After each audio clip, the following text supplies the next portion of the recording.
Like mysterious lights out of the darkness of the unknown, or at least so they seem to us, the UFOs, the flying saucers.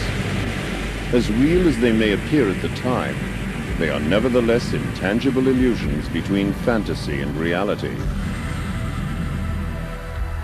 Most scientists, however, remain skeptical.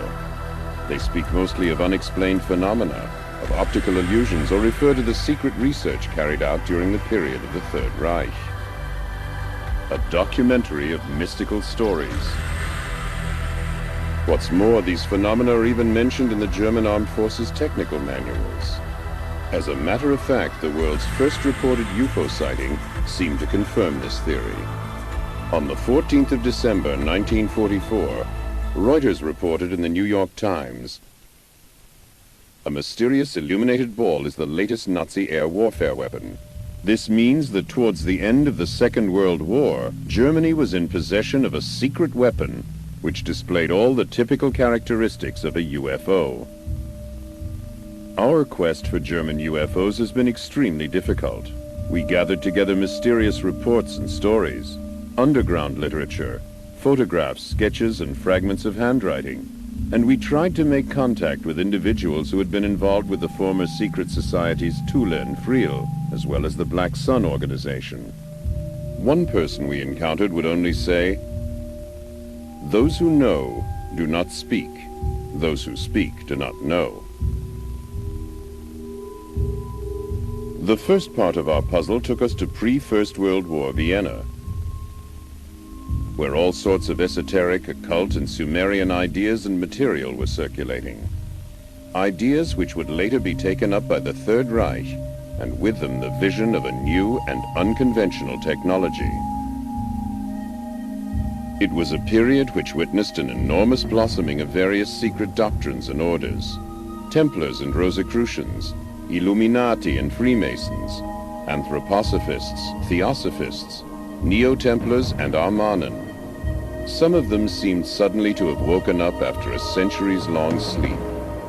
What had disturbed their slumber was this: the impending arrival of the prophesied New Age, the changeover from the age of Pisces to the Aquarian Age.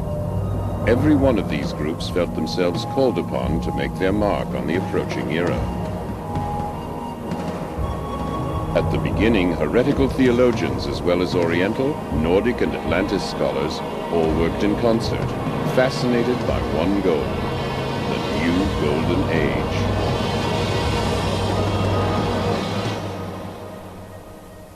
Transcending good and evil.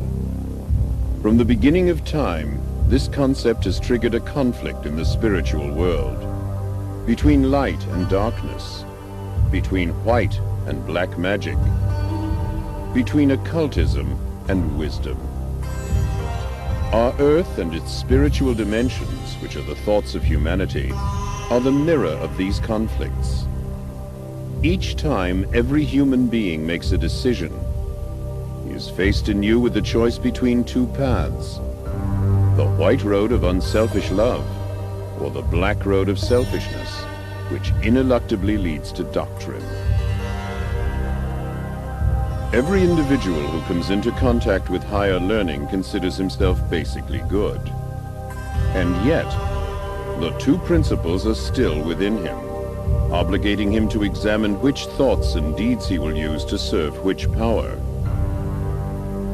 At the end of time, the twilight of the gods, he will realize that heaven and hell are our own thoughts and actions, good and evil our own invention.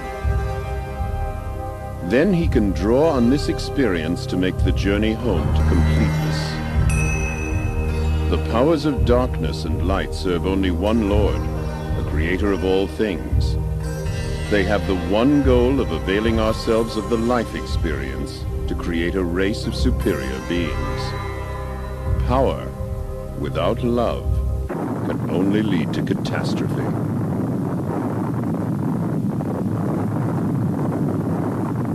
Back then, a young man came into contact with all these secret teachings in Vienna: Adolf Hitler. He read all the books and other literature he could find on these subjects.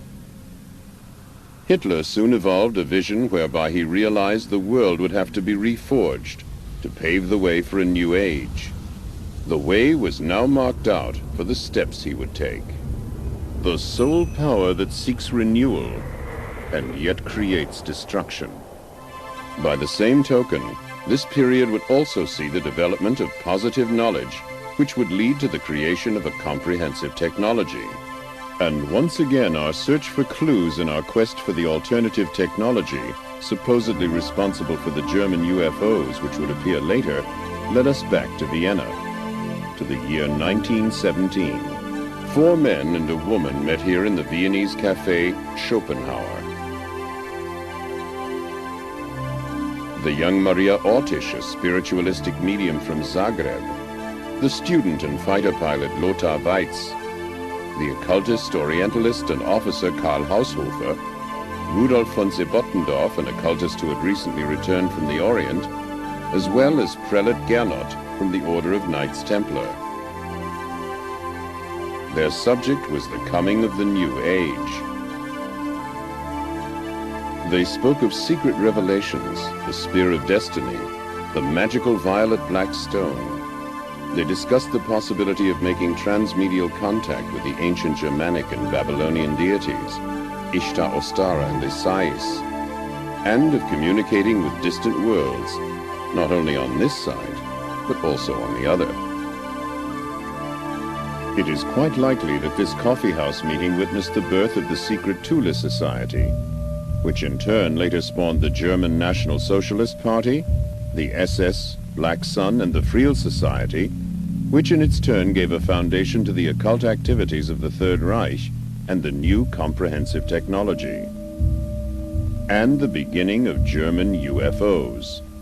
What was the secret behind it all? The invincible source of power for them was the Black Sun, an infinite beam of light which, although invisible to the human eye, was nevertheless there and very real. Just as the bright daylight sun can illuminate the exterior, so the dark sun can light up the soul of man. It illuminates the divine light. To this very day, the occult philosophy of the Third Reich is veiled under a thick cloud of mystery and secrecy. Its leaders were drawn from the ranks of the Thule Society and the SS. In many ways, their ideas differed significantly from the accepted National Socialist Party line. Their emblem was the Black Sun. A secret philosophy thousands of years old provided the foundation on which the occult practitioners of the Third Reich would later build. The Black Sun symbol can be found in many Babylonian and Assyrian places of worship. Even the Phoenicians and the Carthaginians knew of the symbol and the beliefs that it represented. The Babylonian and Assyrian civilizations often depicted the Black Sun, the Godhead's inner light, in the form of a cross. Assyrian kings wore an insignia which in no way differed from the one more commonly known as the German Knight's Cross. This means the origin of this cross is many thousands of years older than Christianity. We have no way of knowing just what exactly was going on in the minds of the occultists of the Third Reich, and to what mysterious ends their ideas would lead them. Perhaps they believed in the ancient prophecy of the New Babylon, which would rise again in some unspecified centrally located country when the third Sargon would return. The secret knowledge and the prophecies which the Knights Templar had brought back with them from the Orient had been slumbering for centuries, waiting for the time of fulfillment to approach.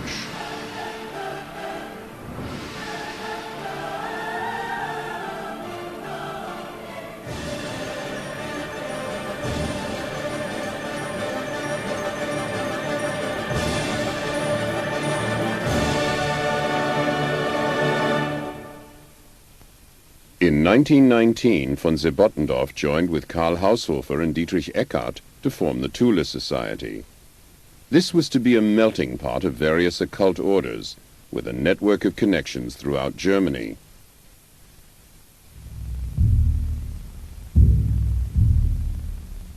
The center was to be in Munich. Many members of the Thule Society formed themselves in active opposition to the short-lived Socialist Republic of Bavaria. A political party was founded, and in 1921, Adolf Hitler, a man well known for his occult beliefs, was engaged as a political orator. Inspired by members of the Thule Society, Hitler's plan for a 1,000-year Reich was born. The increasing political ambitions of the Thule Society resulted in a number of smaller groups going their own way. One of these groups was the Vril Society. Towards the end of 1919, a select group of people, members of both the Thule and Vril societies, met in an old hunting lodge near Berchtesgaden. Taking a prominent part in the proceedings for the first time was Dr. H.O. Schumann, a man whose area of expertise would today be called alternative energy. Nevertheless, the leading figure was the medium, Maria Ortisch. A second medium was also present on this occasion, the 18-year-old Sigrun. Maria Ortisch presented texts she had received from her spirit medium, one in the Sumerian alphabet and the other in the secret code of the Knights Templar. Both texts had already been translated. Were they messages from the gods, or tidings from some alien civilization? Construction plans for the development of some new advanced technology which would enable mankind to reach for the stars? From now on, the members of the Vril Society devoted themselves wholeheartedly to the realization of what must be one of the most bizarre ideas that ever occurred to the mind of man. The construction of a time machine that would transport them to the realms of the beyond and bring them face to face with the gods themselves. We don't know just exactly how far they got with their machine. The experiments carried out lasted almost 2 years. What we can say for certain is that the machine was the inspiration behind the Vril levitation power unit. At the beginning of 1924, the machine was dismantled and taken to Augsburg in southern Germany for storage, perhaps to the Messerschmitt aircraft factory. As a member of the Thule Society, Rudolf Hess gave a number of lectures and was, among others, one of the people responsible for the early encouragement this new technology was accorded. In all things, we are able to recognize two principles which decide upon matter and events: light and darkness, good and evil, creation and destruction. These two principles, the creative and the destructive, determine our technical means.